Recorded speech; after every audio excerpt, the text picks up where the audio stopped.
don't come every other day. Some people don't come once a year to visit. Not that it's a bad thing, because you can give dua, you can make dua for the person in their absence. You understand? And the only thing this person has going for him or her is their good deeds, or a'udhu billah, their bad deeds. Whatever deeds that they have done, that's what they have. And as the hadith mentions, that for the righteous person in their grave, a beautiful person will appear in front of them. And the deceased will tell them, who are you? Your face, it's welcoming. It's lovable. I love to see your presence. Who are you? You look like you bring good news, glad news. And they would say, you don't recognize me? You don't recognize me? I've been with you the whole time in your life.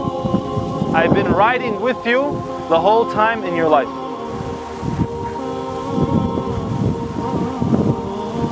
Will you not ride with me today? Will you not stay with me today? Who are you?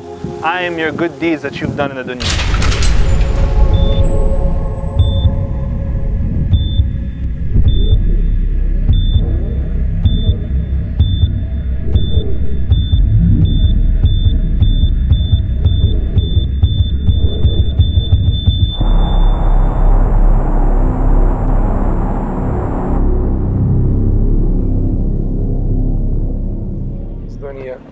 Umar ibn Abdul Aziz would visit the graves and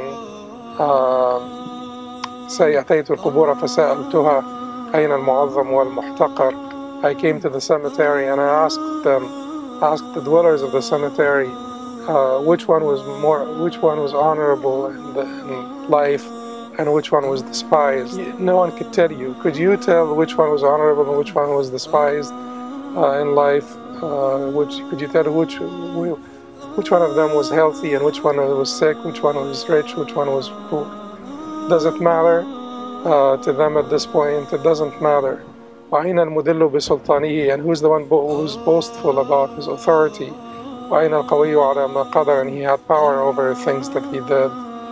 تَفَانَوْا جَمِيعًا فَمَا مُخْبِرٌ, they vanished, no one is replying. You can get no reply from them. وَمَاتُوا جَمِيعًا وَأَضْحَوْا عِبَرٌ, they all died and they became lessons, they became stories.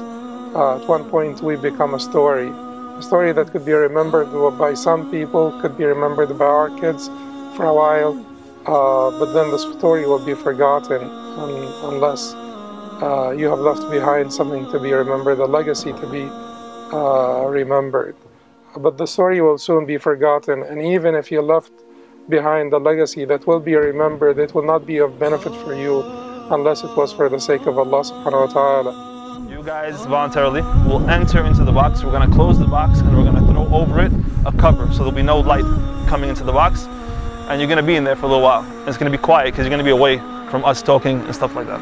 You may even hear us leaving the grave. So imagine if our books were closed today. Are we satisfied with that? Am I okay to present this book to Allah subhanahu wa ta'ala? Or am I not ready for that? Or do I need to improve that book? And we all feel the need to improve. Even the Sahaba that were Mubashirin al-Jannah, they were given the glad tidings of being from Ahlul Jannah in this dunya, and there's more than 10. We say Ashar Mubashirin, but there's more than 10. And they're mentioned in the hadith. That they were told that they will enter Jannah. What did they do? Did they like all of a sudden go from 100 miles an hour to 80, 70, 60? No, they went 200 miles an hour. It pushed them harder. Why? Because they said, if I'm going to attain Jannah for what I've done, let me get a higher level of Jannah. Because I can do more. I know I can push myself to do more. I know I can bring myself to do much more than what I've already done. And I love Allah more now than ever before. So with this situation for this sister, may Allah subhanahu wa ta'ala reward her for going through what she's going through and make this a benefit for her, a great reminder, is that she's going to be thinking to herself, am I ready for this day? And if I'm not ready for this day at this moment, I must make myself ready. Because a lot of the times the brothers and sisters are always asking, you know, what should I do? I'm really not ready to go. I don't want to see Allah like this. I'm too ashamed, I'm too embarrassed. Make tawbah. Ask Allah to forgive you completely for everything you've done. And if you're sincere about it, you're going to stop doing those things that's making you embarrassed, making you uncomfortable. And then, the very next moment, you work towards Allah. However little or however great you may be, I don't know how to say this. It's not about the quantity, it's about the quality. Right? From that point, if you make tawbah, Allah will forgive you for everything. Even if that means you make just one salah after that and you die, that's better for you. Why? Because Allah subhanahu wa ta'ala says, الَّذِي خَلَقَ الْمَوْتَ وَالْحَيَاةَ لِيَبْلُوَكُمْ أَيُّكُمْ أَحْسَنُ عَمَلًا. The one who has created death and life to test you, to see what? Which of you is best indeed. Not most indeed. Not أكثر عملا. أحسن عملا. Why? Because if you just made tawbah, you made complete repentance and you ask God to forgive you for everything, now your slate is clean with Allah subhanahu wa ta'ala. And now that one salah that you make is pure and sincere in its quality, that could be your reason for being to the highest levels of Jannah. So with this, inshallah ta'ala, walk back to the sister, get her out, not even ask her a question, see what she says to it, and then inshallah ta'ala we're going to have a brother going. Bismillah. It was really scary. I knew when I was getting in the box that you guys would close the lid, but for some reason when I actually laid down, I was hoping you would leave the lid open. Then it was covered with the cloth, and it's daylight, so I could see the sun and I could see a little bit of light and I could breathe, but it felt very scary. I was able to, the first things that went through my mind were like all the things that I've done wrong. You start thinking about recent things, but subhanAllah, we forget what we've been doing for years. But Allah subhanahu wa ta'ala didn't forget any of it. And the Day of Judgment feels so close. It feels like the very next step that you're going to take, the way that you walk.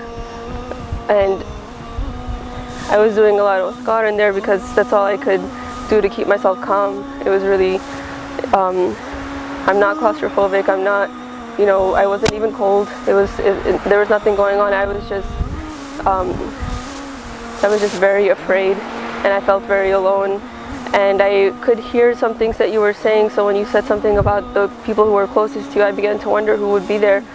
And I realized that my parents would be there, and subhanAllah, like, you really start to understand why Allah subhanahu wa ta'ala tells us so much to respect them and to give them their rights and to be humble in front of them. And we complain about that so much, and it's one of the most difficult things to do for, I think, a lot of us, but they're the ones who are going to be there. They really are. Like, we have friends, but when it comes down to it, your mom's there by your side, no matter what kind of relationship you had with her. So I was thinking a lot about that, and maybe the last thing that I'll mention is that subhanAllah, the society has deluded us so much into thinking that death is not a reality for us. And if it is, then it's not a reality for us when we're young, whatever that means.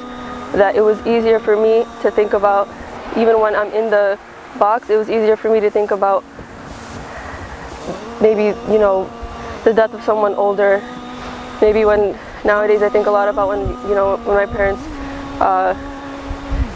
when they would go, may Allah subhanahu wa ta'ala protect them and grant them long lives with which they can worship them. So even then, even in the box, it was easier to think about that. It's just very scary to think about your own death. I think that's it.